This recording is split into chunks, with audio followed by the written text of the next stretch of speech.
여러분, 모니카예요. 영상 보시기 전에 구독과 좋아요 부탁드려요.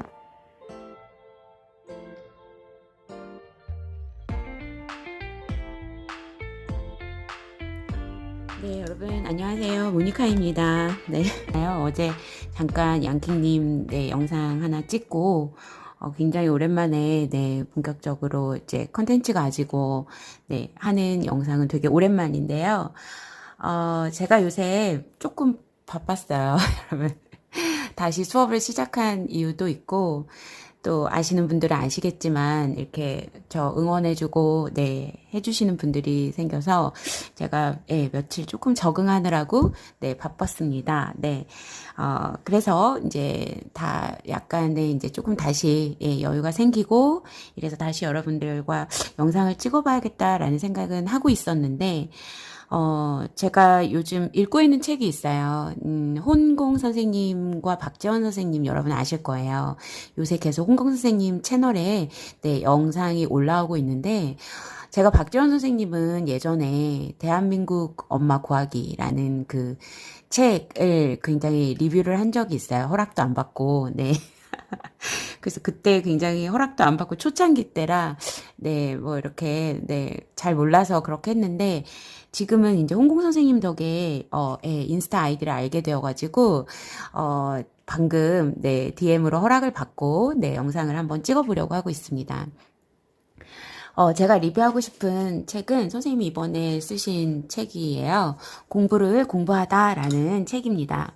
근데 아시는 분은 아시겠지만 박재원 선생님은 그 대치동에서의 아이들과 학부모님들을 굉장히 많이 만나보신 그 사교육 1번지에 계셨던 분인데 지금은 대치동을 떠나서 이런 그 교육에 대한 것들을 연구를 하고 계시는데 저는 선생님이 말씀해 주시는 그 모든 내용이 제가 이제 지금 고2, 그 다음에 이제 20살 아이를 이제 이미 이렇게 여러분들보다는 먼저 좀 키워내본 엄마로서 굉장히 공감이 많이 되고, 그리고 제가 이렇게 둘째를 그냥 이렇게 엄마표로 키우는 어떤 그런 이유?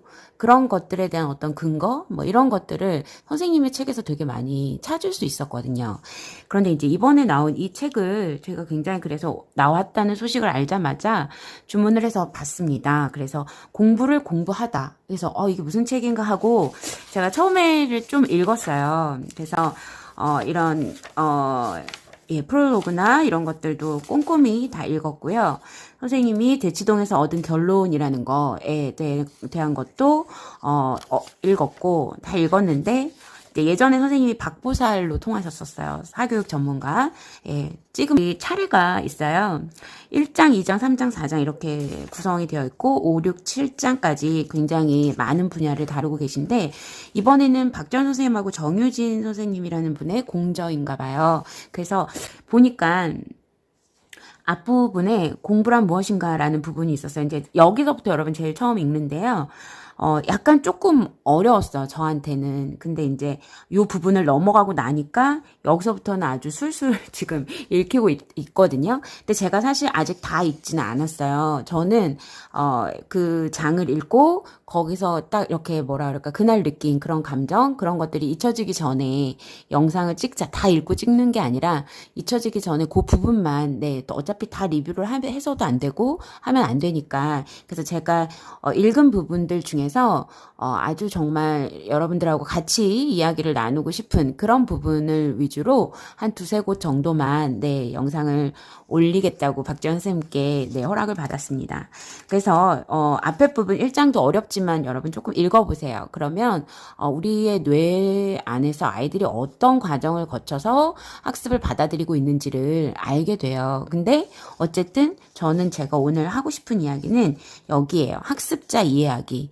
이게 우리 엄마나 선생님들이 가장 먼저 해야 할 부분인 것 같아요. 그래서 선생님도 학습자 이해하기를 앞에다가 배치를 해주신 것 같은데 그 중에서 포기하면 편해요라는 제목이 있어요. 이 제목에 대한 이야기를 좀 해보려고 합니다. 그래서 제가 이렇게 밑줄을 그으면서 열심히 읽었거든요. 근데 이제 다른 내용들은 홍콩쌤 영상에도 많이 나오는 거니까요. 제가 어떤 부분이냐면 여기에요. 포기하면 편해요.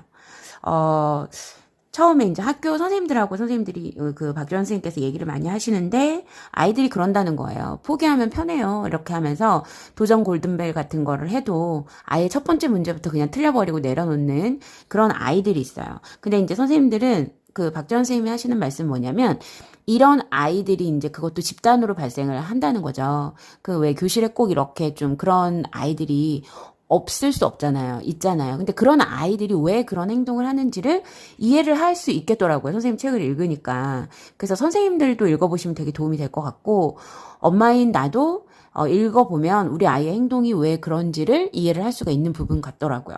그래서 그거를 선생님이 뭐라고 표현하시냐면 집단적인 하위 문화라는 말을 쓰셨더라고요. 그래서 집단적인 하위 문화라는 말을 표현을 하시는데 근데 아이들은 이런 집단적인 하위 문화를 만들어서 이걸 가지고 자기의 어떤 그런 어떤 지금 내가 여기에 참여하고 있지 않다라는 어떤 그런 것들을 어차피 내가 경쟁에서 질 것 같고 해서도 안 될 것 같으니까 나는 지금 이런 식으로 나의 마음을 표출해서 어떤 그 정당화시키는 그런 것들을 집단적인 하위 문화라고 표현을 하셨더라고요. 그러니까 이게 단순한 반항심으로는 보지 말아라라고 써두셨고요.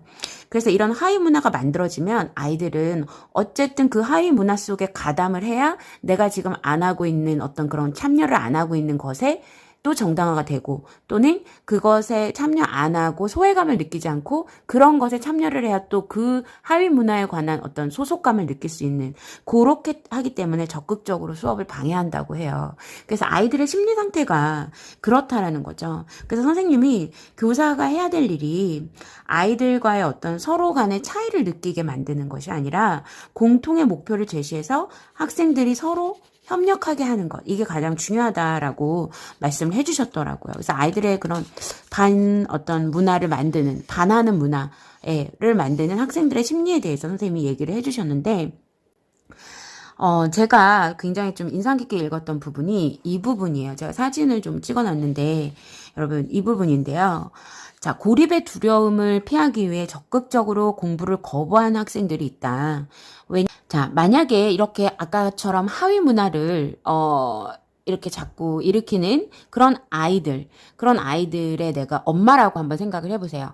그러면 그런 아이들을 데리고 내가, 사는 엄마일 때, 이런 아이들의 왜 심리가 고립의 두려움을, 피하고 싶은 그런 심리라고 했잖아요. 그러기 위해서 적극적으로 공부를 하지 않는 아이예요. 근데 그런 아이를 학원에다가 딱 데려다 놓으면 아이가 달라지냐는 얘기죠. 근데 부모인 우리는 어때요? 학교에서 만약에 아이가 그렇게 막 이런다 하더라도 학원은 또 보내잖아요. 안 보내면 불안하고 엄마가 걱정되고 이러니까요. 그래서 이렇게 학원을 보낸다고 달라질까? 오히려 학교보다 주류 문화에 속한 학생들이 거긴 더 많잖아요. 공부 많이 하는 아이들이 더 많이 있는 그런 학원에서 학생들은 어떠한 핑계라도 만들어서 공부를 회피하거나 적당히 시간만 보내며 자기 생활을 즐기기 십상이다. 이런 부분이 있어요.